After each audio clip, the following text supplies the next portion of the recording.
Salam à tous. Donc, on reprend la Torah Kav du l'écouter Moharan. On est arrivé à la haute Yud, Baruch Hashem. Donc, on résume rapidement pour se mettre bien à niveau pour commencer cette partie-là. On avait dit que, en fonction, Rabbi Nakadosh nous a dit en fonction de comment on va attirer les commentaires de la Torah, comment on va faire jaillir les compréhensions de la Torah, et ben, comme ça, on va ouvrir les portes des restes d'Israël. Et tout ça, on le voit à travers l'événement de Moshe Rabbeinu, qui a dû faire jaillir l'eau du puits de Myriam. Et, et par l'erreur qu'il a fait à ce moment-là, oui, Ilan, tu as quelque chose? Non? Ah. Par l'erreur qu'il a fait à ce moment-là, Moshe Rabbeinu, de ne pas avoir associé sa prière au mérite du public, de ne pas avoir fait dépendre sa prière de pouvoir ouvrir les portes de la compréhension de la Torah pour l'homme Israël. Il ne l'a pas associé au mérite de tous ceux qui étaient là, de tout le peuple, et qu'il a fait dépendre de ses propres mérites. Et bien, on a vu que lui et Aaron, ils ont manqué de sanctifier suffisamment le nom d'Akadosh Baruch Hu. Ils auraient pu aller plus de Gdusha en faisant une fila qui serait une fila du public.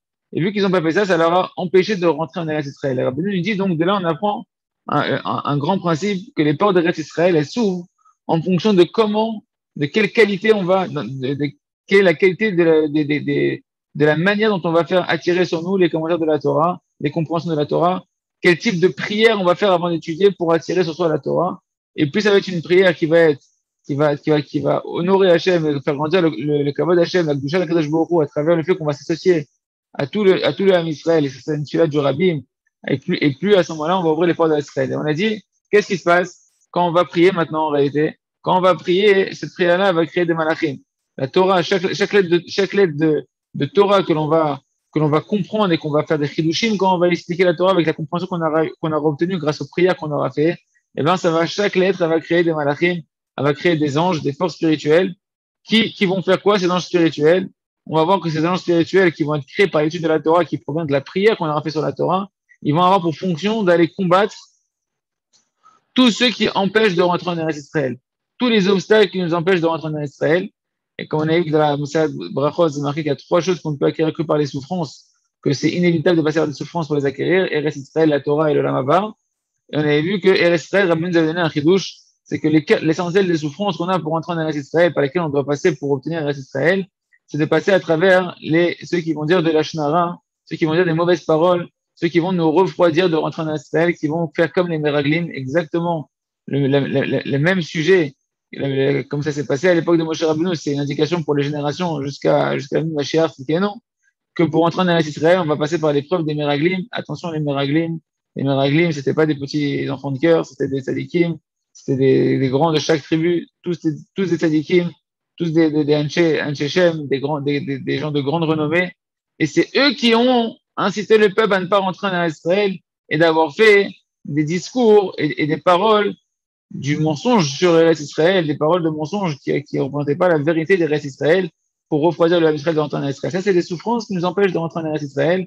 Et donc, ça nous fait des obstacles qui nous empêchent à continuer de rentrer en Israël. C'est les malachim qui vont être créés par l'étude de la Torah, par la prière, la qualité de la prière qu'on aura fait avant l'étude de la Torah pour pouvoir comprendre la Torah, va faire que chaque lettre de la Torah que l'on va prononcer après avoir prié sur la Torah va créer des malachim qui auront une certaine force. Chaque malach qu'on va créer, il aura une force qui va dépendre de la kedusha qu'on aura générée par la prière avant d'étudier la Torah, qui va que notre Torah, elle va être chaque Torah, ça va être une Torah de feu. Chaque lettre, ça va être une Torah de feu qui va créer un malheur de feu qui, en fonction de la force qu'il va recevoir cet ange-là, eh ben, il va pouvoir opérer de nous ouvrir le chemin de Israël. On avait dit qu'il y avait quatre niveaux. On a vu trois niveaux. Là, on va voir le quatrième niveau. Que, en partant du niveau le plus fort, ce qui n'est pas le cas ici, vu que Moshe Rabbeinu, Kaviachol, a fait une erreur et qu'il n'a pas pu attirer la Kedusha de la bonne manière de la Torah. Mais, donc, imaginons que maintenant c'est fait dans la meilleure des manières. Et bien, la meilleure des manières va créer des malachim qui auront une force extraordinaire et ils vont aller prendre cette force-là, ils vont aller prendre l'épée pour combattre les ennemis qui empêchent de rentrer en Israël. D'où ça, on avait dit de Edom. Parce que Edom, c'est lui qui a été béni que Al-Khabecha Tirye, Israël qui lui a dit dans les brachot qu'il a reçu Edom, tu vivras par ton épée. Donc l'épée, l'arme de la guerre, la capacité de pouvoir détruire les ennemis, etc. Et bien, ça se trouve chez Edom. Et donc les malachim eux-mêmes qui vont être créés par l'étude de la Torah, ils vont devoir, l'étude de la Torah qui a été générée par la tfila, et une tfila qui a donné de la Kedusha à Kadosh Baruch Hu parce qu'elle a été associée au public, au mérite du public, et ben ces malachim-là, ils vont aller prendre, demander à Edom, mais même pas demander, ils vont aller prendre chez Edom l'épée de Edom pour aller combattre pour aller combattre et détruire les ennemis qui empêchent de rentrer en Eretz Israël, qui disent du Lashon Hara sur Eretz Israël. À Télécar, qu'on voit que les Meraglim, ils sont morts, mamash. D'accord? Les explorateurs, ils sont véritablement morts, ils ne sont pas rentrés en Eretz Israël. Donc, c'est pas de la blague. Korach, il a parlé sur Moshe Rabbeinu, il est mort. C'est pas de la blague. En tout cas, cette Torah-là va pouvoir donner de la force à ces malachim d'aller prendre l'épée de Edom et de détruire les, les calomnieurs sur le reste Israël. Ensuite, il y a un deuxième niveau qui va dépendre de l'intensité de la Gdusha. Si la Gdusha qu'on a générée, elle est moins forte, alors à ce moment-là, les malachim, ils n'auront pas la force de pouvoir directement prendre l'épée chez Edom. Mais qu'est-ce qu'on avait dit, le deuxième niveau, si je ne me trompe pas, c'est qu'ils vont pouvoir générer de la peur et ces malachim-là, ils vont quand même prendre une force chez Edom qui va générer dans le cœur de ceux qui veulent dire du Lashon Hara sur Israël une certaine peur. Ça va affaiblir leur cœur et du coup, ils ne pourront pas parler sur Israël. Ils vont avoir peur de parler sur Israël et donc ça va laisser passer le Ham Israël de pouvoir passer en Israël. Troisième niveau, on avait vu que si on descend encore au niveau de Gdusha, que la Gdusha elle est moins forte, donc les malachim ils auront moins de force. À ce moment-là, qu'est-ce qu'ils vont devoir faire? Ils vont aller chez Edom et demander à Edom de juger eux-mêmes, d'aller rendre jugement eux-mêmes sur les régimes qui empêchent de rentrer en Israël. Parce qu'on a vu que la qualité du jugement de la Gdusha, eh ben, quand on est en galoute, elle est tombée chez les goyim. Ceux qui ont le pouvoir de juger dans le monde aujourd'hui, c'est les goyim, c'est pas les juifs. D'accord? Et même quand on est dans une communauté juive en France, on doit passer par les tribunaux laïcs, même en Israël, quand on doit faire des jugements ou quoi que ce soit, eh ben, souvent on est quand même, au final, obligé de passer par des tribunaux qui sont gérés par des lois goy.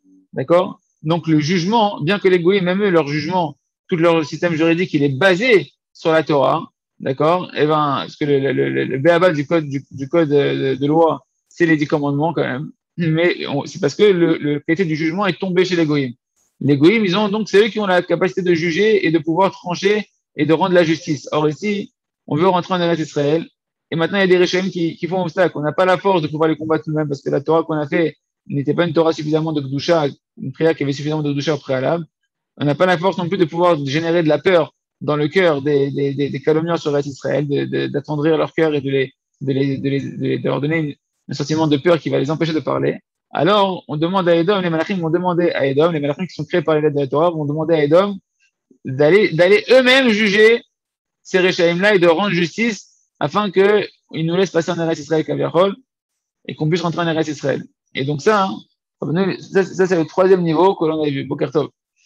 Quatrième niveau, on va le voir maintenant. Velifamim, gavze akor, en lahem. Et des fois, les malachim qui sont générés, ils ont tellement une faible gdusha par rapport au fait qu'on n'a pas su prier comme il faut sur l'étude de la Torah. Ven lahem kor leanosh. Ils n'ont ni la force de pouvoir opérer des jugements sur Edom. Mais gam lahem kor leanosh beatzmam.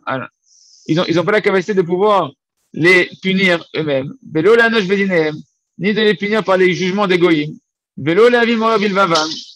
Donc, le premier, ils n'ont pas la force de prendre avec l'épée, les malachim, l'épée de Edom pour les combattre, ni ils ont la force de pouvoir obliger Edom de les juger, d'accord? Vélo la vie bilvavam, ni d'amener dans leur cœur une crainte dans les réchaïm qui passent au reste Israël. Ben lahem koach et là les ashtikotam. Et la seule force qu'ils vont recevoir du coup les malachim, qui vont pouvoir les prendre de Edom malgré tout, c'est la force de moins de pouvoir faire taire ceux qui parlent du Lashon Hara sur Eretz Israël, sur ces réchaïm qui parlent du Lashon Hara sur Eretz Israël. Bilvad, seulement ça. C'est-à-dire quoi? Qu'au moins, ils vont pas dire du Lashon Hara au peuple d'Israël. Au moins, devant le Ham Israël, ils diront pas du Lashon Hara sur Eretz Israël. Afin que leurs paroles, bien qu'ils vont continuer à parler, ces gens-là, ils vont parler, mais pas directement au Ham Israël, pour pas que ne rentrent ces paroles-là dans les oreilles du peuple. Mais les familles, et ils disent, Rabbeinu, des fois, même si on étudie la Torah, il faut qu'on crée des malachim qui n'ont même pas cette force-là, ce qui fait que ça ne nous ouvre pas les portes des Eretz Israël. Tu peux étudier la Torah sans avoir la Gdusha qui va avec, comme Rabbi nous a expliqué comment générer de la Gdusha par la tfila qu'on va associer à chacun qui est du Ham Israël, en se sentant le plus petit du Ham Israël, en s'associant au mérite du Ham Israël, et en priant, en sachant que la Torah vient de la prière et non pas de sa propre force. Eh ben, des fois, comme on étudie, mais sans savoir faire tout ça, eh ben, on aura très peu de force dans notre Torah. Et donc, les malachim, ils auront très peu de force. Et ils n'auront pas la force, même pas de faire taire les calomnieurs sur Eretz Israël. Et les familles, gamze akor en lahem, akol les films de Kedusha, et tout va dépendre de la faiblesse de la Kedusha, qui aura été générée par la tfila avant l'étude de la Torah. וכאשר אין כוח בכלל למלאכים, זה סימן שאין מספיק קדושה למעלה, בין נשאר כל כך חכם באורי התורה כשדרשים לרבים. Et donc, en général, quand il n'y a pas de force du tout pour les malachim, ça montre qu'il dit leur Arouche, chez Yahya, que c'est un signe qu'il n'y a pas suffisamment de doucha qui a été généré en haut. Et donc, le chacham, qui est en train d'être doresh, il ne va pas recevoir aussi beaucoup de compréhension, d'explication de la Torah pour le public qui va enseigner. Donc là, le Rav, il dit, Baketa Abba, Rabbeinu Malbish et Tatsukim Abaim, Alpi Mashamadnu Adata. Et donc, en réalité, là, maintenant, on va voir Rabbeinu, il va nous expliquer tout ça, en fait, juste après le Mimeriva, dans la Torah, après le passage des eaux de la discorde, c'est le passage du rocher avec Moshe Rabbeinu, et ben, il y a eu un passage où Moshe, il va demander, il va envoyer des malachim au roi de Édom pour leur demander de laisser passer l'homme Israël par Édom, par la terre de Édom, pour aller rentrer où? En Eretz Israël. Et on va voir que Édom, il va refuser. Et là, Rabbeinu, il va nous donner tous les versets où il y a, où Moshe, il envoie des, a priori, dans le sens simple du texte, là-bas, c'est pas des malachim mamash, c'est pas des vrais anges, c'est comme des explorateurs, des gens qu'on envoie à l'avance pour aller demander le passage au roi de Édom, le passage pour aller passer par leur terre.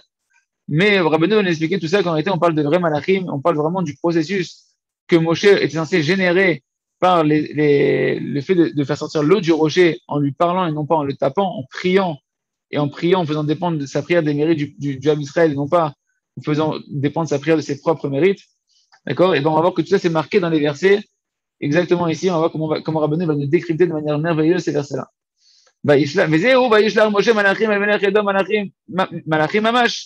C'est ça le sens de que c'est marqué juste après que Moshe, quand ils sont partis de Meriva, c'est marqué qu'il a envoyé des explorateurs, en fait, c'est des malachim, et Rabbeinu dit des malachim mamash, des vrais anges, il a envoyé les vrais anges vers le roi de Édom. Parce que qu'est-ce qu'on a dit? Hanal, Melech Édom, quand on parle du roi de Édom, Melech Édom, Édom, chez Idbarer, c'est le roi de Édom. Et en réalité, c'est le prince de Édom dans le ciel qui a reçu les brachot de Yitzhak Avinu que tu vivras par ton épée. Moshe Rabbeinu, maintenant qu'il a prié, maintenant qu'il a fait jaillir du rocher des explications de la Torah, et donc il a des compréhensions de la Torah, ça crée des malachim. On a dit chaque compréhension de la Torah va créer des malachim. Et ben, ces malachim-là, Moshe les a envoyés vers Édom pour prendre l'épée de Édom, pour combattre les obstacles qui vont faire obstacle, toutes les médisances, toutes les souffrances qu'on va devoir passer pour entrer en Eretz Israël. Kohamar achicha Israël. Ainsi, ils doivent dire, les malachim, ils doivent dire à Édom, Kohamar achicha Israël. Ainsi a dit achicha Israël, ton frère Israël. Parce qu'Israël, c'est Yaakov c'est le frère de Esav. Donc là, on parle à Édom, c'est Esav. Kohamar achicha Israël. Kohamar, aïnou, otam biuri la Torah, shnemro les achicha Israël. Yoel, tu veux prendre un lectorat, c'est sûr. Donc, il a dit Kohamar achicha Israël. C'est quoi Kohamar? Ainsi, il a parlé. Amar, ici, c'est le sens des diburim, des mahamarot, des paroles que Hachem il a donné dans la bouche de Moshe, dans la compréhension, dans le cœur de Moshe, de comprendre la Torah suite aux prières qu'il a fait. Donc, c'est les malachim qui sont générés par les paroles de la Torah, de Moshe, de la compréhension de Moshe. Kohamar achicha, achicha Israël. C'est quoi achicha? Achicha, ça va être les malachim. Donc, Kohamar, aïnou otam beorei Torah. Kohamar, c'est les paroles, ainsi il a dit, c'est les paroles de Torah, les compréhensions de la Torah que Moshe a reçues d'Hakadosh Baruch Hu. Chez Nehemrou, les deux Achicha Israël, par qui vont été dire ces paroles? Par ton frère Israël. C'est qui Achicha Israël? Aïnou Amalachim, Haele Haïlou. Nitavu Mamarot Teorosh Israël Canal. Les Malachim ici, ce sont le frère Kaviachol. C'est les alliés de Moshe Rabbeinu, de celui qui va étudier la Torah. Ils sont générés directement par celui qui étudie la Torah. C'est comme son frère, d'accord? Qui ont été dit par Israël. Donc, ce sont les paroles, des paroles pures de Israël qui proviennent de la compréhension de leur Torah. Donc, c'est l'identité des malachim. Canal. Iten Omer Ambatsarot Savarav, comme on avait dit, le verset que Rabbeinu nous avait amené au-dessus, le verset qui nous montrait que par les lettres de la Torah, les compréhensions de la Torah, les chidushim de la Torah ont créé des malachim, c'était ce verset-là. Iten Omer, il donnera Omer, c'est-à-dire par les paroles des compréhensions de la Torah qu'il aura générées, Amevasserot Savarav, c'était qui vont annoncer une grande armée de malachim, une grande armée d'anges qui tournent. Donc là, on parle des malachim qui ont été bien générés par Moshe Rabbeinu, pour pouvoir maintenant rentrer en Eretz Israël, comme on a dit que l'accès à Eretz Israël dépend de la qualité de comment on va attirer la Torah. Et surtout, et c'est marrant parce qu'on voit, je fais une parenthèse, en tout cas c'est un constat que moi je vois clairement, que ceux qui font une des doutes, et qui se mettent à faire une des doutes, et qui se mettent vraiment à parler à Kadosh Baruch Hu et à investir dans la tefila, et des tefilot, qui sont un match où il s'associait au tsar de la Shrina, parce que comme c'est marqué que chaque Ben Israël, quand il est tsar, la Shrina elle est avec lui, elle est en tsar avec lui, elle est en souffrance avec lui. Donc quand tu fais une bonne et que tu pries, même sur toi-même, sur ton Yetzirara, sur ta volonté de progresser, etc., c'est des tfilotes qui sont en marche sur la Torah, des tfilotes qui réveillent le lève à Elion et qui font jaillir forcément des compréhensions de la Torah et qui vont donc nous permettre d'avoir des malachim qui nous ouvrent les portes de Israël. Et Bémet, c'est quelque chose qu'on voit vraiment clairement que ceux qui font une des doutes et qui font tous les jours une autre des doutes et qui investissent dans la tfila et la tfila sur la Torah et sur le kiyum à Torah, sur la compréhension de la Torah, qu'on voit que les portes d'Eretz Israël, elles finissent par s'ouvrir et qu'ils arrivent à passer les obstacles de tout ce qu'on peut entendre sur Eretz Israël. Il y en a qui viennent ici et repartent et te racontent toutes sortes de choses sur Eretz Israël qui sont décourageantes. Et des gens de la Torah, je connais des gens de la Torah, Mamash, des gens des Talmidei Chachamim, je connais. Oui. Ilan, le Ouais. fait de parler sur la Médina d'Israël, c'est pas pareil que parler de la terre. Parce que là, les Mérélim, ils ont parlé de la terre d'Israël. Tu n'as pas le droit de parler de la terre d'Israël parce que c'est la terre qu'Hachem il a choisie et qu'il nous a donnée. Mais maintenant, la Médina d'Israël, des fois, elle a des choses qui sont dérangeantes. Par Tu exemple, quand sais, tu vois qu'elle nous, est contre les religieux. on a une tfila, de l'écouter tfila de Rabbi Nathan, où là-bas, il parle de la mitzvah de faire du Lashon Hara, ou des autorisations de faire Lashon Hara. D'accord? Dans le Traité Israël, il y a 5 saïfim dans le Traité Israël sur le Lashon Hara, c'est son livre de loi sur le Lashon Hara. Il y a 5 saïfim où il donne des conditions où là-bas, tu peux dire du Lashon Hara, et il peut même avoir un tas de mitzvah de dire du Lashon Hara, certaines conditions, etc. Et là-bas, le Traité Israël, il met une tonne de conditions, comme quoi c'est quasiment jamais impossible de se retrouver, jamais possible de se retrouver dans les conditions pour pouvoir être dans cette configuration où c'est une mitzvah de dire du Lashon Hara et tu as le droit de dire du Lashon Hara. D'accord? Et Rabbi Nathan, il dit dans l'écoute de Tfilah, je ne me rappelle plus quel Tfilah, je pourrais retrouver au Tachem, il dit, il demande à Kadosh Baruch Hu, préserve-moi de ces mitzvot-là. Je veux pas de ces mitzvot-là. Je veux pas de ces mitzvot-là. Pourquoi? Parce qu'on sait jamais, c'est tellement difficile que ce soit vraiment une mitzvah. Comme il y en a un, quand je vais parler du shalom dans Breslev, il m'a dit, oui, mais tu connais, il y a Korah, regarde, ce qui s'est passé avec Korah, c'est une mitzvah d'aller contre Korah. Kitsour, le bonhomme, il s'est mis dans une, il va se trouver des situations hyper ambiguës, hyper ponctuelles pour se trouver un clan où il peut se permettre de parler de Pinchas. Il m'a dit, oui, il y a Pinchas, il est venu contre Cosby Batso, Vezir Ben Salou, etc. J'ai parlé au Rav de ça. Il m'a dit, mais Pinchas, il a reçu un ordre du ciel, le seul à avoir entendu du ciel qu'il fallait qu'il fasse ce qu'il doit faire. Et les gens, ils vont te dire maintenant que parce que Pinchas, il a fait ça, alors moi, je vais être un Pinchas et je vais rentrer dans tout le monde pour du Lachon Hara, les Shem Shamaïm, et pour des gars, les Shem Shamaïm, etc. Non, Pourquoi je dis alors, ça? c'était pas ça que Non, je disais. En non, fait, mais moi, moi, ce que je veux te dire, personnellement, je ne me permets pas de le faire. ce que Mais je je veux te trouve dire, c'est que, ce que je veux te dire, c'est qu'il y a un une. danger, il y a un danger. Ce que je veux dire, c'est qu'il y a un danger. De même si on va dire, on va parler sur la Médina d'Israël, le fait même de commencer à utiliser sa langue pour dire du mal, et sa langue pour commencer à critiquer, etc. Le Yetzer Hara, il a une grande facilité après de t'embrouiller et de te faire tomber dans du vrai Lachon Hara, dans des vraies paroles mauvaises, dans de la vraie sinatrinam, dans des vraies choses que nous, on ne peut pas s'en séparer. On n'est pas Oui, en mais train moi, de ma juger les question, c'était rabbinins pas qui ça. parlent de ça. Ma question, c'était pas ça. Ça, c'est sûr que plus tu fermes ta bouche, mieux c'est. Il n'y a pas de souci. Mais moi, je voulais savoir si quand Rabbeinu, il dit il faut faire attention de ne pas parler de la terre d'Israël, est-ce qu'il parlait du gouvernement ou est-ce qu'il parlait de la terre en elle-même? C'est ça, Non, c'était ça ma question. c'est sûr que essentiellement, hein, c'est de la terre en général. Maintenant, si tu vas servir du gouvernement pour dire que ne viens pas en Israël, le gouvernement c'est un gouvernement non religieux, J'ai etc., pas c'est dit le ne même viens pas. problème. Non, Oui, non, non, mais bien sûr, je parlais pas de ça. Je parlais des rabbinim, des fois même qui habitent en Eretz Israël, mais qui se plaignent du gouvernement. il y a de quoi parler sur le gouvernement. C'est pas un כאילו יפה. אבל זה לא עניין שלנו, כאילו. Allez, vas-y, ça marche. On ferme la Les barre. rabbinés, ils parlent pas effectivement, ils parlent pas d'Afka du gouvernement dans le sens côté laïque du gouvernement. C'est évident que c'est des choses qui sont graves et c'est des choses compris pour que ça change, etc. On parle déjà plus simplement quand même. On se dire voilà, la parnassa est difficile en Eretz Israël. Tu sais, les enfants ils risquent de mal tourner en Eretz Israël. C'est pas pachou. Tu peux monter ou tu peux dégringoler en Israël. On a vu plein dégringoler, on a vu plein revenir. Euh, c'est pas évident de se trouver là-bas. La langue, c'est compliqué. Toutes sortes de choses qu'on va te dire qui vont te décourager. Déjà, ça, c'est la base. C'est surtout ça de quoi Rabbeinu il parle, d'accord? Quand eux, ils sont venus, les explorateurs, ils ont dit c'est une terre qui mange ses habitants. Ils ont vu des gens qui mouraient là-bas, c'est des géants là-bas, etc. C'est surtout des critiques qui vont décourager les autres de venir en Eretz Israël. Mais de manière générale, nous, tout ce qui touche de la shonara et l'utilisation de la langue de manière négative, on n'utilise pas. Et il y a des sadikim qui s'efforcent de jamais dire quelque chose de négatif dans leur bouche. Hein, comme tu connais Ilan, par exemple, le Rabbi Dayob, j'ai remarqué que lui, il a dit une ou deux fois que lui, il s'efforce qu'on n'entend jamais un truc négatif de sa bouche. Il tourne toujours tout en positif dans sa bouche, mais qui plutôt. C'est un travail. C'est-à-dire qu'ils font un travail qu'ils ne veulent pas utiliser leur langue pour le mal. Ils veulent utiliser leur langue que pour le bien. D'accord? Et à plus fortement sur le Israël, sur des choses de la comme ça. Ken. Surtout qu'il dit comment ça s'appelle, le Chesed d'Abraham. Il dit, sache que l'Eretz Israël ne supporte pas les Réchaïm, et que donc tout celui qui est en Eretz Israël, il est tzaddik. Et même si tu vois avec tes yeux qu'il est rachat, tu ne fais que te tromper, sinon il ne serait pas ici, Israël l'aurait déjà rejeté. Donc, Béhémet, à part ça. Donc, Béhémet, on comprend pas. Béhémet, on comprend pas ce qui se passe en Eretz Israël. Et nous, on n'est pas là pour juger Eretz Israël. On est là pour vouloir aller en Eretz Israël, encourager les gens à venir en Eretz Israël. On peut conseiller les gens. On peut conseiller les gens de où aller, comment faire, etc., mais sans décourager.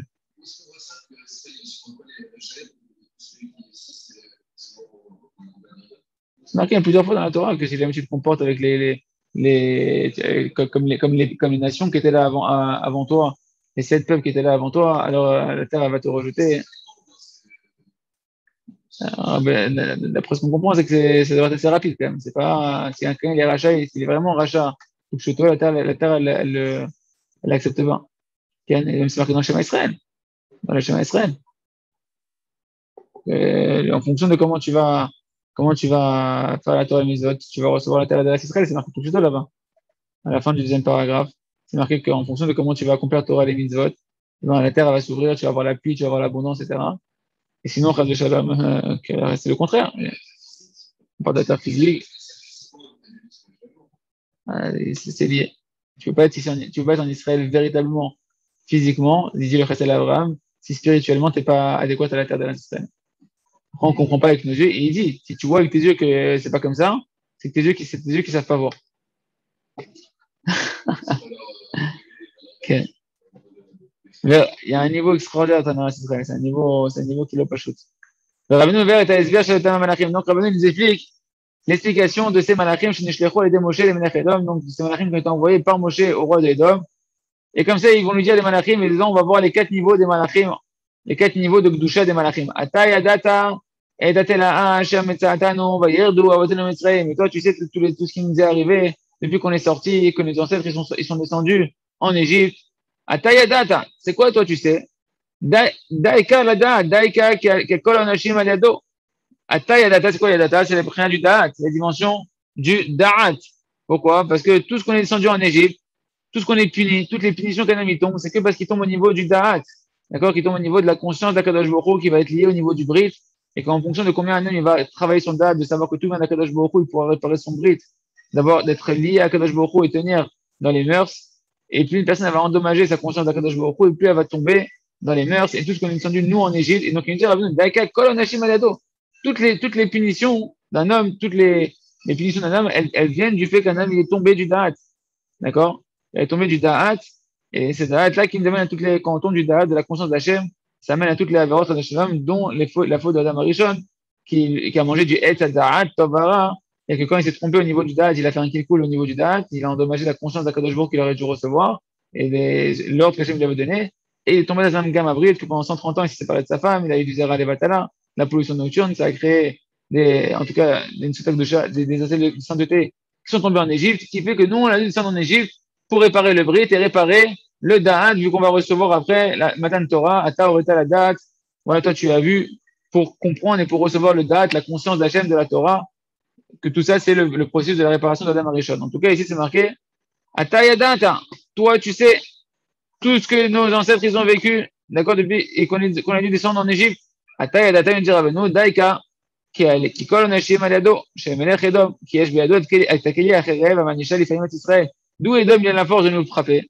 D'où Edom, les Goïms, ils ont la force de nous punir, de nous faire du mal, d'utiliser leur épée, Chad Shalom, pour faire des massacres, comme des pogroms, la Shoah, et toutes sortes de souffrances qui peuvent nous faire même par leur loi, parce qu'on a vu que le jugement il est tombé chez les Goïms, qui peuvent mettre des lois qui vont être contraignantes pour le Ham Israël, etc. D'où ils ont cette épée-là de nous punir?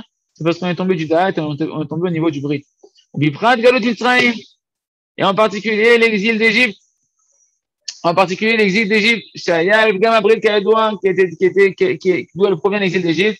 Elle provient de l'endommagement de l'alliance, comme c'est connu, comme on vient de citer avec Adam Arishon. כמו שכתב האריזל, שסיבת גלות מצרים, הוא שאותו הדור היו סודותם מצוות של יקירי שיצאו מאדם הראשון במשך 130 שנה. Ce qu'on a dit, le Arizal a expliqué que ils sont venus en Égypte pour réparer les 130 ans de pollution nocturne de Adam Arishon quand il s'est séparé de sa femme, parce qu'il est tombé au niveau du date, au niveau de l'ordre de Hachem, de ne pas manger de l'ordre de la connaissance du bien et du mal.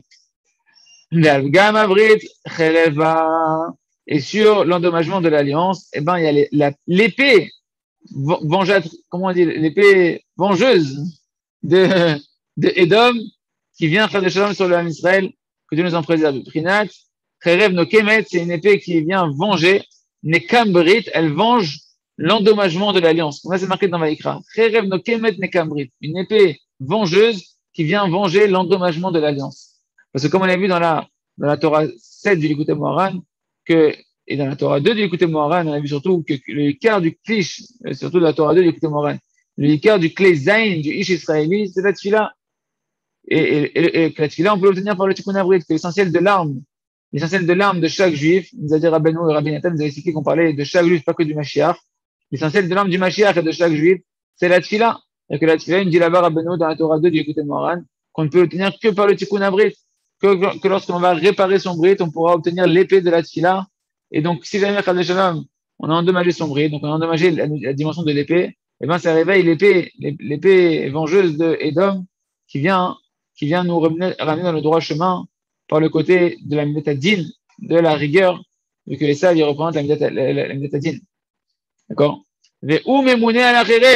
Et donc, la clipa de Edom, l'écorce de Edom, de l'Occident, c'est elle qui est prédisposée sur cette épée-là. Comme c'est marqué, par ton épée, tu vivras pour Edom. Et voilà que quand ils tombent en Égypte à cause du Gamabrit, du Gamadat, eh ben, les Égyptiens, ils nous ont fait du mal. Et nous, on s'est mis à crier vers Hachem, notre Dieu. Et Hachem, il nous a envoyé un ange. C'est qui cet ange-là que Hachem nous a envoyé? C'est Moshe. Donc ici, qu'est-ce qu'on voit ici? On voit que lorsque on est tombé au niveau du Dat et qu'on a endommagé son alliance, alors il y a Edom qui vient nous persécuter. Ici c'était chez Mitzrayim, c'était les Égyptiens. Et ça va nous pousser à quoi? Ça va nous pousser à réparer notre Dat, à réparer notre alliance avec Hachem. Quand on endommage l'alliance avec Hachem, Chad Shalom, au niveau des yeux, des pensées, etc., et bien à ce moment-là, on se déconnecte d'une certaine manière d'Akadosh Baruch Hu, notre alliance. Notre lien avec Hachem, il est endommagé. Et il va falloir réparer ça. L'épée de Esav, l'épée ici, ça va être l'Égypte, qui vient envoyer des souffrances et qui fait du mal, qui vient nous faire du mal. C'est pas pour nous faire du mal, c'est pour réparer et nous reconnecter à Kadosh Baruch Hu. Et comment ça se répare ici? C'est quand on a crié vers Hachem, notre Dieu. La tfila, comme on a dit que la tfila dans la Torah du Likutei Moharan, c'est l'épée. Donc c'est l'épée qui vient contre l'épée de Yaakov. Akol kol Yaakov. La voix, c'est la voix de Yaakov, la voix de la Torah et de la tfila, qui doit être exprimée, comme on avait vu dans l'Likutei Moharan, on avait vu que dans la Torah 3, il faut extérioriser avec la voix, il faut vraiment extérioriser avec sa gorge la Torah, il faut extérioriser avec sa voix la tfila, il faut être capable des fois de crier dans cette tfila. Et ça va réparer le da'at, ça va réparer la conscience d'Hachem, ça va nous faire jaillir la conscience d'Akadosh Baruch Hu. Et en faisant ça, donc on répare son brit, on se reconnecte à Hachem par les cris vers Hachem. De la souffrance que tu es en train de vivre. Quelqu'un vient de vivre une chute, il a eu une détresse. Mais de là-bas, il se met à créer vers Hachem, et ben il recrée un lien avec Hachem, il recrée une conscience d'Akadosh Baruch Hu qui va réparer la cause de ce pourquoi il est en train de souffrir. Il souffre à cause de l'épée de Edom, qui est en train de se venger sur lui parce qu'il a endommagé son da'at. Et pourquoi Edom se met sur lui? Parce qu'il a endommagé son da'at, sa conscience d'Hachem. Maintenant qu'il crie vers Hachem, il répare sa conscience d'Hachem, et donc il va pouvoir sortir de sa souffrance. Comment on va être délivré justement d'Égypte. Donc c'est ça, hein? On a crié vers Akadosh Baruch Hu. Et qu'est-ce qu'Hachem nous a envoyé? Moshe Rabbeinu, un ange. Moshe Rabbeinu est considéré comme un malach. Les tzadikim, c'est des malachim. Les tzadikim, c'est un malach de malachim d'Hachem, c'est des envoyés d'Akadosh Baruch Hu, qui se sont complètement réparés, ils sont complètement nettoyés de tous les mauvais caractères, de tous les mauvais désirs. Ils sont un malach des envoyés d'Akadosh Baruch Hu pour faire quoi? Pour nous réparer notre date. Les malachim, ces malachim là, l'essentiel, c'est pas qu'ils viennent te faire des miracles. C'est que Moshe Rabbeinu, il va t'amener le date de la Torah. Moshe Rabbeinu va te ramener la conscience d'Hachem. Les tzadikim, c'est eux qui vont te donner les conseils. Rabbeinu Akadosh va nous donner des conseils pour avoir conscience d'Akadosh Baruch Hu. C'est Talmidim, Ravarouche et Yerié. Tu prends ces farim, tu reçois du date, tu reçois la conscience d'Akadosh Baruch Hu, tu reçois des moyens à travers la Torah, de te reconnecter à Akadosh Baruch Hu. Ça provient de comment? du cri vers Hachem. Quand tu vas encore une fois, tu vas crier vers Hachem. De la même manière, tu as mal crié vers Hachem pour faire gérer les commentaires de la Torah. Eh bien, ici, tu vas crier vers Akadosh Baruch Hu pour pouvoir réparer ce da'at, cette conscience d'Akadosh Baruch Hu, et ça répare la conscience d'Akadosh Baruch Hu. C'est qui le malach? C'est Moshe. Et c'est Moshe qui nous a sortis d'Égypte, comme c'est marqué, et ce malach-là, Moshe, il nous a sortis d'Égypte, de la souffrance de l'Égypte, de l'épée vengeuse de Édom, qui gamma brit ou gamma da'at. Parce que l'endommagement de l'alliance, comme on l'a vu quand on est en Égypte, à cause des pollutions nocturnes de Adam Arishon, l'endommagement de l'alliance, eh ben, c'est un endommagement du da'at. Parce que Rabbi nous a expliqué ce qu'il dit le Zohar, que la semence, elle provient en réalité du cerveau. Elle provient du cerveau. C'est pour ça qu'on dit que celui qui jette les miettes de pain, qui vraiment sans considération, qui marche dessus, etc., ça peut amener Chadam Shalom qui jette du pain, ça peut amener Chadam Shalom à de la pauvreté. Parce qu'en réalité, de quelle graine on parle, de quelle semence, pas forcément du blé, ça fait référence aussi à la semence qui est dans le cerveau, d'accord? Et cette semence-là, eh ben, elle se conçoit d'abord dans le cerveau, dans les pensées d'un homme. Et donc, c'est pour ça que le Bgam Abrit et le Bgam Adat, ça va ensemble. Et d'ailleurs, c'est marqué aussi, parce que, donc, on a dit que la semence, elle se produit d'abord dans le cerveau, dans les pensées d'un homme. Puis un homme, il va avoir des bonnes pensées, et plus il va être préservé des pollutions nocturnes, et plus il va avoir des bonnes pensées, plus ses enfants, ils vont être Kedoshim et Théorim, ils vont être Rachamim, ils vont être à comprendre la Torah, etc. Et on voit également que Adam et Chava, à chaque fois qu'il y a une union dans la Torah, c'est Vayeda, Adam et Tishto. Adam, il a connu sa femme, dans le sens de Da'at, une connaissance qui est une union intime. Beprinat, Vayeda Adam, et Travaishto, comme c'est marqué au début de la Torah, la première fois quand on voit l'utilisation de la conscience, de la connaissance, et ben c'est pour une union. Et Adam a connu sa femme. Donc tu vois bien que le Da'at, il est lié à l'union intime et au Brit, à l'alliance avec Hachem. Ils ont la connaissance, ils ont un rapport. Parce qu'ils ont fauté comment? Ils ont fauté au niveau du Brit. Ils ont fauté. C'est sûr que c'était pas un vrai fruit au sens simple du terme. Et la faute, elle est passée avec le Nachash. Le Nachash qui a séduit Chava à un certain niveau spirituel et qui a une union avec Chava, qui est plutôt. Parce qu'il a vu. Ok, c'est tout un essai. Effectivement, ça tourne autour du Brit. Effectivement, ça tourne autour du Brit. C'est pourquoi le écart du Tikkun, c'est de travailler sur le Tikkun Abrit pour réparer cette Da'at Tavara. Et c'est pour ça que Rabbeinu Akadosh, il a donné toute sa vie pour le Tikkun Akali pour pouvoir nous aider à réparer le Bgam Abrit, qui est le Bgam Adat. Donc ça, Vaïda Adam a travaillé Ishto, Adam il a connu sa femme, Chava. D'accord? Donc c'est parce que là, il parle de l'union entre Adam et Rishon, et sa femme, et la Torah, elle appelle ça, Vaïda, il a connu. Parce que la Yedia, la conscience, qui se trouve dans le Da'at, Vaïda, Mechaman, Teshaïdia, Ibada, Ken. En tout cas, parce que, Bémet, quand tu comprends quelque chose, c'est que tu t'unis à une chose. Quand tu as compris quelque chose, c'est que tu fais un avec la chose. Tu fais corps avec la chose. La compréhension profonde, le Da'at, c'est pas simplement la connaissance, c'est pas la capacité intellectuelle de déduction. C'est quand j'ai compris les choses et je l'ai dit à l'intérieur de moi, je fais un avec la chose. C'est une union. Le Da'at, c'est une vraie union qui pshuto. D'accord? Donc, il trouve donc l'essentiel de la galoute, c'est la galoute du Da'at. Pourquoi un homme il est en exil? Pourquoi un homme il souffre? Parce qu'il a endommagé son alliance avec Hachem, sa conscience d'Akadosh Baruch Hu, qui ne sait pas que tout vient d'Akadosh Baruch Hu, que tout est pour le bien, et qu'en réalité, tout le chemin d'Hachem, c'est qu'un chemin qui est pour son bien, un chemin qui est le meilleur pour lui. Et à cause de ça, on est en galoute, on a l'impression qu'on est abandonné, qu'on souffre, etc., et qu'on a des problèmes sur nous. Donc, chez Podim et Da'at, et quand on va délivrer le Da'at, quand on va sortir le Da'at de la galoute, quand on va sortir la conscience d'Hachem de la galoute, quand on répare le Da'at, alors automatiquement, on sort de la galoute. Et comment on fait pour réveiller le Da'at? Comment on libère le Da'at de la galoute? Eh ben, c'est ça, Vanitzak el Hashem. C'est ça qu'on a créé vers Hashem. Ve'akol, ou me'orer Da'at. La voix, elle réveille le Da'at. Dans la dimension de ce que c'est marqué, Akol, me'orer Kavana, c'est marqué dans Chazal, que la voix, elle réveille la concentration. Quelqu'un qui veut étudier la Torah, eh ben, c'est bien qu'il se mette à étudier la Torah à voix haute, même à chanter sa Torah, à mettre de l'enflammement dans les paroles de Torah, à pas lire à voix basse et marmonner dans sa barbe. De réveiller sa voix, d'entendre ta voix, parce que la voix, elle va t'aider à te concentrer, et donc tu vois que la voix, elle a un impact sur le da'at, sur la kavana. La kavana, hein, c'est la dimension, la concentration, c'est la dimension du da'at ici. Au Bishvilzé, il a transformé en fait les phrases de Chazal de Akol Morer Kavana en Akol ou Morer Da'at.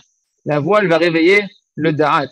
que c'est la voix de Yaakov, c'est la voix de la Torah et de la Tfila, c'est la voix de la Neshama qui sort à ce moment-là, puisque tu es en train de réveiller ta voix. On ne parle pas de crier sur tes enfants, on parle de crier vers Hachem, ta Torah et ta Tfila. Donc tu utilises le Da'at et tu vas crier et tu vas l'extérioriser. Tu vas extérioriser la voix de ta Neshama, la voix de Yaakov, les voix de Yaakov et réveiller le Da'at qui sommeille dans la Torah et dans la Tfila. L'union avec Hachem qui sommeille dedans. Au Bishvil, c'est pour ça, hein, du fait qu'il nous manquait du Da'at en Égypte, qu'on est tombé en Égypte à cause d'un manque de Da'at, parce que Adam a endommagé le Da'at par son Gamma Brit, alors Vanitzak, El Hachem Elokeinu, on a dû crier vers Hachem notre Dieu, crier pour réveiller le Da'at. C'est ça toute la idée des doutes. Vaishma et Kolenu. Et Hachem, il a entendu notre voix. Ve'akol me'orer Da'at. Et cette voix, elle réveille le Da'at.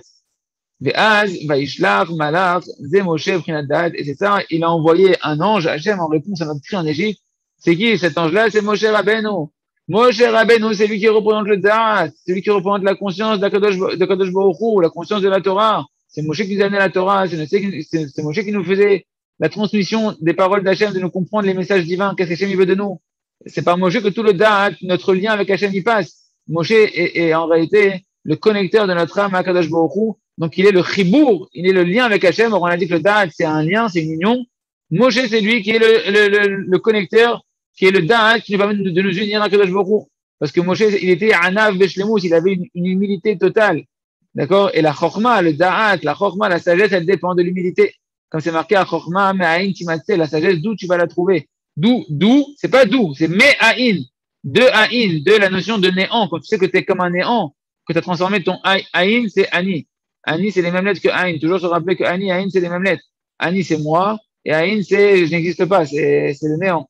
Moshe, il était complètement annulé.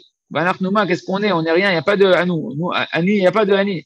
Et c'est ça la chorma, la sagesse, tu la trouves du Aïn, quelqu'un qui a su annuler son ego pour s'annuler dans la Kadosh Baruch Hu. Lui, il reçoit la chorma, il reçoit le Da'at. Il a la dimension de Moshe Rabbeinu qui était le plus homme de tous les hommes, et il peut tenir la Torah, il peut recevoir toute la Torah complètement à l'intérieur de lui parce qu'il a un Kéli total, il est complètement annulé pour recevoir la Torah. C'est celui qui se considère comme si qu'il était rien, c'est de lui que tu reçois la Torah, donc c'est ça que Moshe, il est le détenteur du Da'at.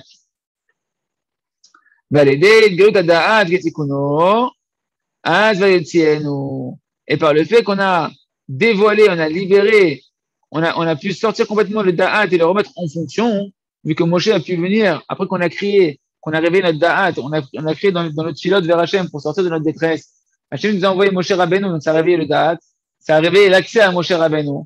Et Moshe Rabbeinu, Hachem nous envoie Moshe Rabbeinu, il t'envoie des sparim chez toi, il t'envoie des cours de Torah chez toi, il t'envoie toutes sortes de Da'at, tu te rapproches des tzadikim, tu reçois du Da'at, et c'est ce Da'at-là qui va véritablement te sortir d'Égypte, qui va te sortir de l'épée vengeuse de Esav ou de l'Égypte, de toutes tes souffrances, de toute ta galoute. Il va te faire sortir de ta galoute, que la galoute, c'est en réalité qu'une manque de conscience d'Hachem. Les souffrances, c'est qu'un manque de conscience que tout vient d'Hachem pour notre bien. Il va te ramener ce Da'at-là et il te sort d'Égypte pour aller vers Matan Torah et vers Eretz Israël, qui est une terre de Emouna, une terre de Da'at. Ah, et il nous a sorti. Ça, c'est Kacher. Donc, un homme, lorsqu'il mérite de réparer, son Da'at comme il faut, eh ben, il sort de tous les exils individuels et collectifs. C'est pour ça qu'on doit dire la Haggadah à voix haute. Chez Breslev, c'est un klal. C'est pas que chez Breslev, le Ritva, il ramène ça. Qu'il faut dire la Haggadah à voix très haute et très forte. Mais chez Breslev, c'est une massorette que quand on fait la Haggadah, il faut la faire à voix haute. Une fois, j'ai demandé à Rav Nathan, le fils de Rav Roche, comment vous faites la Haggadah chez vous? Il a dit, comme chez tout le monde, sauf que nous, à Icar, c'est qu'on crie. Quand on fait la Haggadah, on l'a dit, Be'esh, on crie à voix haute, tout le monde est Be'esh dans la Haggadah, tout le monde crie fort, etc. Pourquoi? Parce que toute la Haggadah, c'est la sortie d'Égypte. Et c'est tout le but, c'est de réveiller le Da'at, de révéler la conscience d'Akadosh Baruch Hu. Or, on a dit, c'est le fait de dire des paroles de Torah et de Tfilah à voix haute qui réveille le Da'at. D'accord? Pourquoi la Hamida, on l'a fait à voix basse? D'accord, on devrait faire la Hamida à voix haute. C'est pour ça que de cette manière, quand tu fais la Hamida, il faut crier ta Hamida. Quand tu fais ta Hamida, il faut crier ta Hamida. Mais le problème, c'est que tu fais Baruch Ata Hashem et les gens, ils peuvent pas répondre à côté Baruch chez moi. Alors, il a un fidèle, il a dit le problème, c'est que tu vas dire le nom d'Hachem. Et les gens, ils peuvent pas répondre Baruch chez moi. Et Amen. Non, c'est une autre question par rapport à ce qu'on a dit. Il y a une faire doucement. Il y a une par contre, que tes oreilles, elles entendent ce que ta bouche, elle dit. Parce que à Kol, va ta kavana. La voix, elle réveille la kavana. Maintenant, pourquoi on ne fait pas à voix haute? Parce que dans la Mida, on pourrait dire que Kaviachol, il y a, il faut comprendre que la Mida, ça a été institué par Chazal, d'accord? La tfila, à la base, c'est pas forcément un baba, c'est un chidouche de Chana. C'est Chana qui est venu dans le Betamida, elle s'est mis à prier à voix basse. Et le Kohen, il l'a pris pour une ivre. Il dit, qu'est-ce que tu fais là, que tu viens. Ça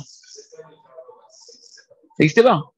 Ça n'existait pas, c'est un chidouche de Chana, et Chachamim, ils ont pris exemple sur Chana pour instituer la Mida à voix basse, mais parce qu'elle était en train de prier Hachem à voix basse, et lui, il connaît pas quelqu'un qui remue les.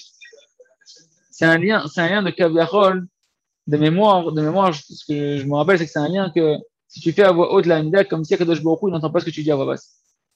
Comme si tu as besoin de dire à voix haute pour que Kadosh Baruch Hu, il entend ce que tu dis. Je crois que Kadosh Baruch Hu, quand tu parles à voix même très basse, Hachem, il n'entend pas. Genre, Hachem, tu crois qu'il est très loin, il a besoin que tu cries très fort pour qu'il t'entende. Kadosh Baruch Hu, son oreille, elle est collée à ta bouche. Hachem, il est tellement il t'aime et tellement il attend d'entendre ta voix que tu dois imaginer que sa bouche, son oreille est devant ta bouche, tu peux le chuchoter et Hachem, il entend. Ah, puis il y a un autre problème, c'est que la Hamida, on l'a fait Betsibourg. Tu l'as fait Betsibourg. Une fila, même quand tu fais le des doutes, même si tu vas crier dans ta des doutes, il faut que personne n'entende ce que tu es en train de dire à Kadosh Baruch Hu. C'est une union qui doit être intime avec Hachem. Donc ton cri doit être intime avec Hachem. Même si tu vas crier à voix haute, bah, dans la forêt là-bas, tu regardes bien, tu fais un 360 degrés, tu vois qu'il n'y a personne. Tu veux crier, tu peux crier. Mais c'est un cas que la Hitbolut, elle doit être ici, elle doit être toi et Hachem.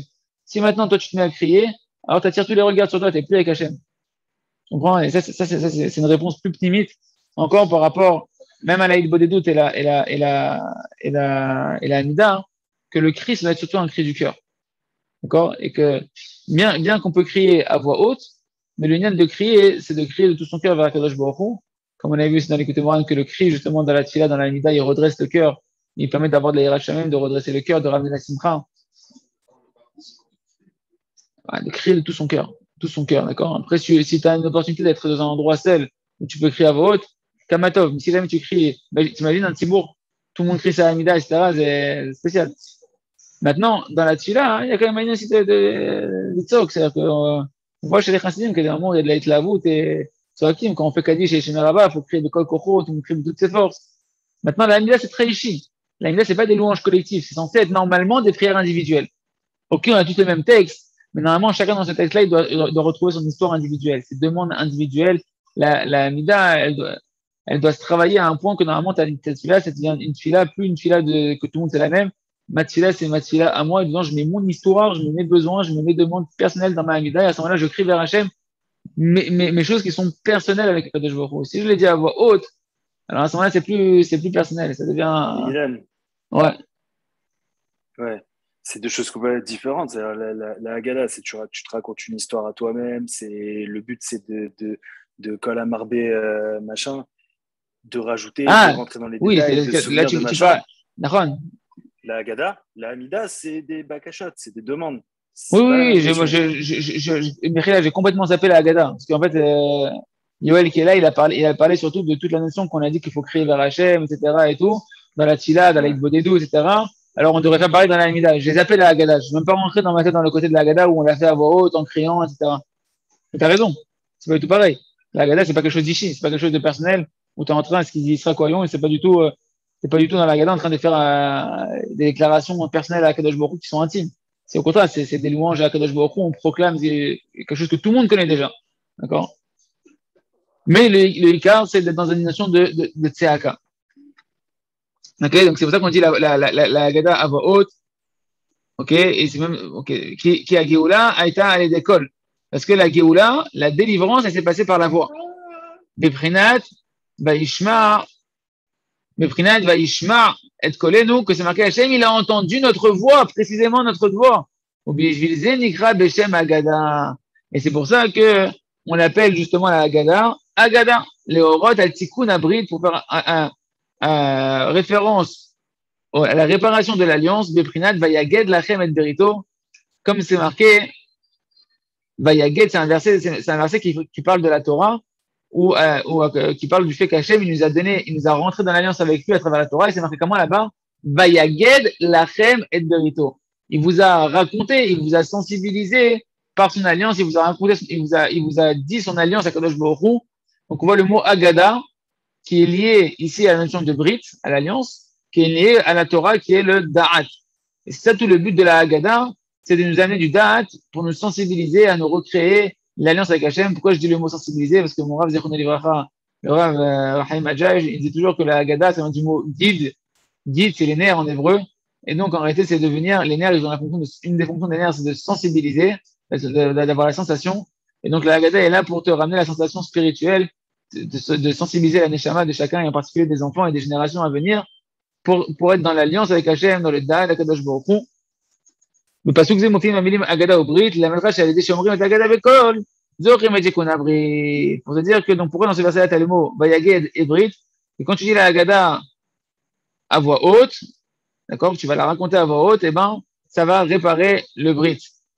Et car la mitzvah, beyaïn, qui est de l'orot al tikkun hadat. L'essentiel de la mitzvah, on doit la faire avec du vin, le jour de Pessah, justement parce que le vin, il est aussi représentant du da'at, de la conscience d'Hachem. Quand il rentre le vin, il sort le secret de la compréhension de la Torah. Le vin, Yahin, c'est Gematria 70, Yud Yud Nun, c'est 20, 10, c'est 50, c'est 70, c'est les 70 versets de la Torah qui sont contenus dans le vin. On peut par le vin accéder à des compréhensions de la Torah très fortes, à des consciences d'Hachem très fortes, c'est ce qu'on fait à Pessah, c'est ce qu'on fait à Purim, pour arriver au Da'at, d'accord, à la conscience de la Kadosh Baruch Hu. Bien sûr, il faut prier la Tfilah du Rav Arush ou ses prières personnelles avant de boire du vin pour être sûr qu'on va dans le bon côté du vin et pas dans l'autre côté. D'accord, qu'on augmente la conscience d'Hachem et pas de Shalom qu'on vient tomber de la conscience d'Hachem. Parce que le vin, il a deux possibilités, soit de t'augmenter la conscience d'Hachem ou soit de te rendre inconscient d'Hachem. D'accord? Le Horod al-Tikkun Da'at, pourquoi on boit du vin à Pessah? Pour faire référence à la réparation du Da'at, Biprinat, Bechamra, Verechani, Pakrin, quand c'est marqué dans Sanhedrin, que par le vin et par les Bessamim, Pakrin, eh ben, ça rend l'homme piquéard, ça le rend clairvoyant, ça lui éveille sa conscience. Le vin et les bonnes odeurs, et le vin, il a aussi une bonne odeur. En lui-même, déjà, les gens, quand ils prennent du vin, les vrais, moi, je suis pas un goûteur de vin, mais peut-être qu'ils traquent plus que moi, je sais pas, ou d'autres. Quand ils prennent le vin, ils vont sentir l'odeur du vin, ils vont déjà s'enivrer de l'odeur du vin. En tout cas, les bonnes odeurs et le vin, c'est marqué dans Sanhedrin que ça rend intelligent, ça ouvre le da'at, ça ouvre la conscience. D'accord? Donc, le vin, il répare le da'at, si jamais il est bien utilisé, le prinat, tirosh. Tirosh, le mot tirosh, c'est du vin. Quand on dit dans le schéma Israël, on dit, deganecha, vetiroshra, veitzarecha. Deganecha, c'est ton blé, il va être béni. Vetiroshra, on comprend pas, en général, on comprend pas ce qu'on dit dans le schéma Israël, il faut aller à la traduction. Ceux qui font tchouva, qui apprennent à faire avec les livres en français, avec les portes de la délivrance, etc. et tout, eux, ils connaissent que tiroshra, c'est marqué en dessous ton vin. Donc, tirosh, c'est ton vin. Itzarecha, c'est ton huile. D'accord? C'est des mots qu'on n'a pas l'habitude d'utiliser pour dire ça. En tout cas, tirosh, c'est le vin. Quel intérêt, pourquoi on nous ramène que tirosh, c'est le vin? Quel rapport avec le da'at? Parce que si un homme, il est méritant, zacha, la Gemara nous dit, tirosh, le vin, il s'appelle le vin, parce que s'il est méritant, s'il est zacha, s'il est méritant, naasé roche, il devient tirosh, ça vient du mot roche. Il monte, ça va lui monter à la tête, c'est entendu que le vin, il va lui faire monter la conscience, il va lui ouvrir la conscience de la Kadosh Baruch Hu, Hainu Da'at, c'est que le vin, il a la dimension d'augmenter tes facultés de conscience de la Kadosh Baruch Hu quand t'es méritant. En méritant, il ne le dit pas ici Rabbeinu, mais il le dit plein de fois ailleurs Rabbeinu, que Zacha, ça vient du mot Zach. Zach, c'est la pureté. Zacha, c'est méritant. Mais Zach, c'est aussi la pureté. Et Rabbeinu, il utilise ça plusieurs fois, très souvent, à chaque fois qu'il y a dans la Torah un double langage, genre Zacha ou lo Zacha, comme pour la femme, si un homme il est méritant, sa femme, s'il est Zacha, c'est une aide pour lui. S'il est lo Zacha, s'il n'est pas méritant, elle est contre lui. La Torah, si c'est méritant, Zacha, c'est un Samchaim, c'est une potion de vie. Si il lo Zacha, si c'est pas méritant, la Torah, c'est un poison mortel. Et Rabbeinu, il dit à chaque fois que Zacha ou lo Zacha, ça dépend du tikkun abrit. Si tu es méritant, si tu travailles ton brit, si tu essaies de réparer ton alliance, alors ta femme, ça va être une aide. Si tu répares pas ton alliance, ton dommage ton alliance, ta femme, elle va être contre toi. Pareil pour la Torah, si tu es méritant, que tu répares ton alliance, la Torah, ça va être une potion de vie. Si tu n'es pas méritant, c'est-à-dire que tu endommages ton alliance, et que tu es la Torah va être un poison mortel pour toi et pour ta famille. D'accord? Et bien pareil ici pour le vin, si tu es méritant, il le dit pas ici Rabbeinu, mais comme ça on peut lire, parce que toujours il le fait Rabbeinu. Il nous a donné cette clé de décryptage. Zachra, c'est méritant avec le vin que tu cherches un tikkun abrit, alors tu vas monter en conscience de la Torah. Par contre, si tu es endommagé au niveau du brit, c'est pour ça que le Rav Arush Koufa, il a interdit à ses élèves de boire du vin, même à Shabbat, etc. et tout, de boire que du jus de raisin, parce que comme ils savaient que c'était des balais de Tchouva qui n'étaient pas réparés Babrit, alors ils allaient tomber dans le lot Zachra du vin, dans le pas méritant du vin. C'était pas Metoukan Babrit, ils tomber dans le côté non méritant du vin. Et le côté non méritant, c'est de te rendre inconscient et non pas conscient. Donc, et donc là, Rabbeinu, il reprend tout de suite maintenant, il repart avec la suite des versets. Quand il a envoyé les Malachim vers Edom, il revient maintenant à la suite des versets où là-bas, qu'est-ce qu'il a dit, qu'est-ce qu'il devait dire les émissaires? Laisse-nous passer par ta terre. Qu'est-ce que ça veut dire qu'ils ont dit? Ils ont dit les émissaires à Edom, au roi d'Edom, laisse-nous passer par ta terre. Et c'est exactement ce qu'on est en train de dire, les amis. Ils voulaient passer par Edom pour prendre les forces chez Edom de pouvoir ouvrir les portes d'Eretz Israël, avoir accès à Eretz Israël en passant par Edom. On est obligé de passer par Edom. C'est quoi passer par Edom? De tenir l'épée de Edom pour combattre les calomnieurs qui sont des obstacles à Eretz Israël. Les Kabel Menokoach, la Anosh Tarshaim, de recevoir de lui, de Edom, la force de punir les Rechaïm par l'épée et la mort, pour qu'ils puissent rentrer en Eretz Israël, par le chemin du roi.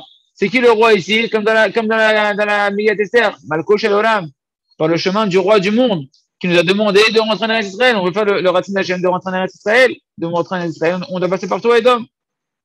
Et c'est quoi Bederech Hameler? Écoutez bien, les amis, c'est une grande clé pour Eretz Israël. Une grande clé pour Eretz Israël. Ici, il nous dit, qu'est-ce qu'ils ont dit? On veut passer par toi, Edom, recevoir les forces de toi, Edom, pour rentrer en Eretz Israël, Bederech Hameler, d'après le chemin du roi. Le chemin qui est le roi. C'est quoi le chemin du roi? On veut monter en Eretz Israël pour connaître Hachem, le roi des rois, et on ne veut pas monter en Eretz Israël pour les plaisirs de ce monde-là, pour aller sur les plages, et aller au soleil, se la bronzer en bikini et machin, de shalom, et les boîtes de nuit, et parce que là-bas il fait beau, etc. Non, on va pas en Eretz Israël pour ça.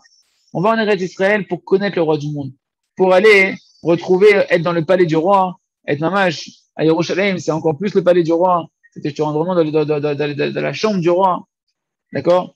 Et ça, c'est une clé. On va en Eretz Israël, et c'est ça, et comme ça, c'est l'argument que tu peux avoir devant un Kadosh Baruch Hu, je viens d'Israël pour te connaître. T'es chayav b'derech Edom. Tu vois bien ici, il devait passer par le chemin d'Edom. Pourquoi? Parce qu'on a dit que tu ne peux pas rentrer en Eretz Israël sans avoir des souffrances, et les souffrances, c'est ceux qui vont dire du Lashon Hara sur Eretz Israël. Et pour combattre ceux qui disent du Lashon Hara sur Eretz Israël, ça ne se passe que par prendre l'épée de Edom. C'est une image. C'est pas obligé de passer par la terre de Edom, de l'Occident, d'Afrique.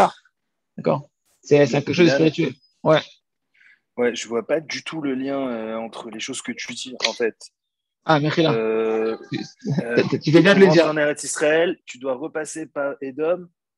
Edom, on a expliqué au début. On a expliqué dans le cours d'avant, dans les pages d'avant qu'on a vues.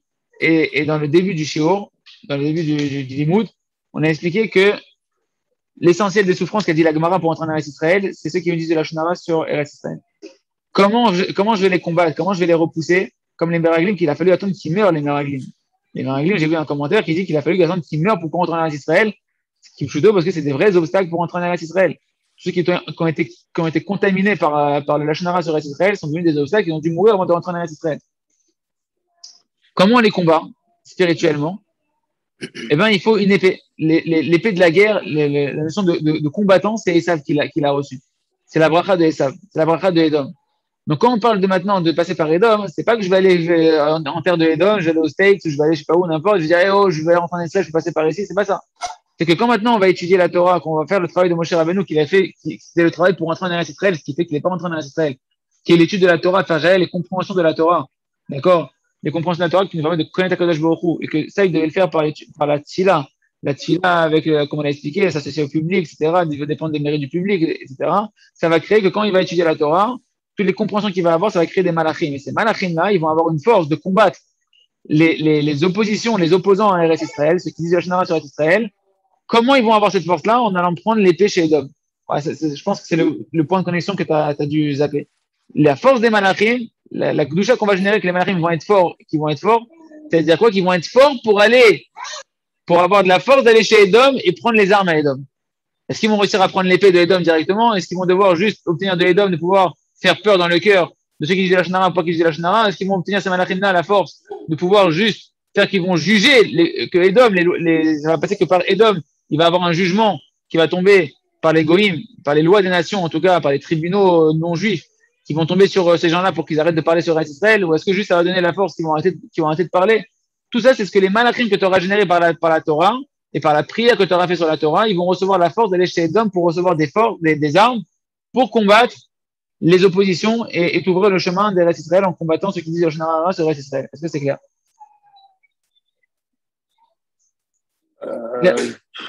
Très, très globalement, oui. Non, c'est spirituel, c'est pas quelque chose de physique. C'est quelque chose que l'on voit pas, c'est quelque chose qu'on sait pas. C'est ce qui se passe après ton limoud, c'est ce qui se passe après ta tefila et ton limoud, et en particulier des chachamim et des tzadikim, que ce qu'ils vont générer comme malachim et les forces de malachim, parce que les malachim doivent faire des malachim, ils sont dans un monde que nous on connaît pas. Avec il y a le sar de Edom, il y a l'ange de Edom qui est là-haut, que lui, c'est lui qui a l'épée de faire la guerre, elle est chez lui. Et donc on doit passer chez lui. Maintenant, si les malachim qui ont été créés par la Torah, ils sont très gdoshim, ils demandent rien à Edom, ils demandent pas son avis, ils viennent parce qu'Edom il a pas envie d'aider, il a pas envie d'aider Israël. Edom il haït Israël. Et Esav il haït Yaakov. Il a pas envie d'aider Yaakov. Mais quand la Torah a étudié le Bekdusha, a été générée de la Gdusha dans la Tfila, avant la Torah, les malachim qui sont créés sont Bekdusha, ils ont la force, comme c'est marqué, et tu seras soumis à Yaakov. Tant que Yaakov, la voix c'est la voix de Yaakov, alors les mains ne seront pas les mains de Esav. Si la voix c'est la voix de Yaakov, si la voix c'est la voix de la Torah, de la Tfila, qui sont unis et qui sont chazakot, je suis content parce que de ta question, ça m'a éclairé sur cette dimension-là que j'ai pas du tout ramené dans le chiot. Mais que c'est marqué à Kol Yaakov, Vayadaim et Esav. La voix c'est la voix de Yaakov et les mains sont les mains de Esav. Ils disent tant que la voix c'est la voix de Yaakov, tant que Yaakov il fait retentir ses voix, qui sont les voix de la Tfila, les voix de la Torah, comme on est en train de le voir ici, de prier sur la Torah en s'associant au mérite du Tzibour, pour pouvoir recevoir la voix de la Torah et la compréhension de la Torah Be'esh. À ce moment-là, tu vas recevoir des malachim de feu qui vont faire que les mains de Esav, elles n'auront pas d'emprise sur toi. C'est-à-dire que l'épée de Esav n'aura pas d'emprise sur toi. Et ça ne pourra pas te faire des souffrances, et personne ne pourra faire des souffrances, et au contraire, tu pourras prendre, les malachim pourront prendre l'épée de Esav, c'est-à-dire la force. Quand on dit l'épée, c'est-à-dire la force de Esav, de pouvoir combattre les oppositions pour entrer dans Israël, qui sont les Meraglim, ceux qui disent du Lachon Hara sur Israël. C'est clair ou pas? Juste voir si c'est clair. C'est clair ou pas, Yitzhak? Ouais, c'est clair. Non, c'est pas clair. Ouais. C'est très. Tu comprends, mais c'est pas. C'est abstrait. C'est sympa, on ne sait pas bien de quoi on parle. Quoi. On retient qu'il faut étudier vraiment sans. Nous, recevoir. Nous, ce qu'on retient, Yitzhak, c'est que en fonction de combien je vais bien prier avant d'étudier, et que je vais bien faire le conseil de prier avant d'étudier, et encore plus que je vais être dans l'humilité de m'associer à tout le âme Israël, à toutes les âmes de l'âme Israël, etc., plus je vais faire ça avec Tinimout et avec cœur, et plus ça va permettre de générer des malachim qui auront le kohar de pouvoir nous ouvrir les portes de Israël. Voilà. En gros, c'est ça. Et plus ce travail il est fait faiblement et qu'il est endommagé, et plus les portes d'Israël elles auront du mal à s'ouvrir. Et plus on a besoin de l'aide de Esav finalement.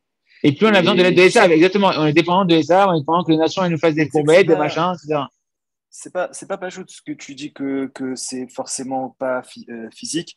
Oui, non, si tu regardes bien, oui, c'est physique à un moment donné. Non, mais attends, mais c'est physique, bien sûr. Bien sûr, c'est physique à un moment donné, parce que tu vois bien que la deuxième étape, c'est qu'au final, ils vont être jugés par les tribunaux de Esav, par le jugement de Esav. C'est que là, on est vraiment du physique. C'est le côté physique où Esav, Edom, il a son mot à dire. Et d'ailleurs, on va voir que nous, on va parler même du shochad, du pot de vin à ces tribunaux-là pour qu'ils aient un jugement favorable à Israël.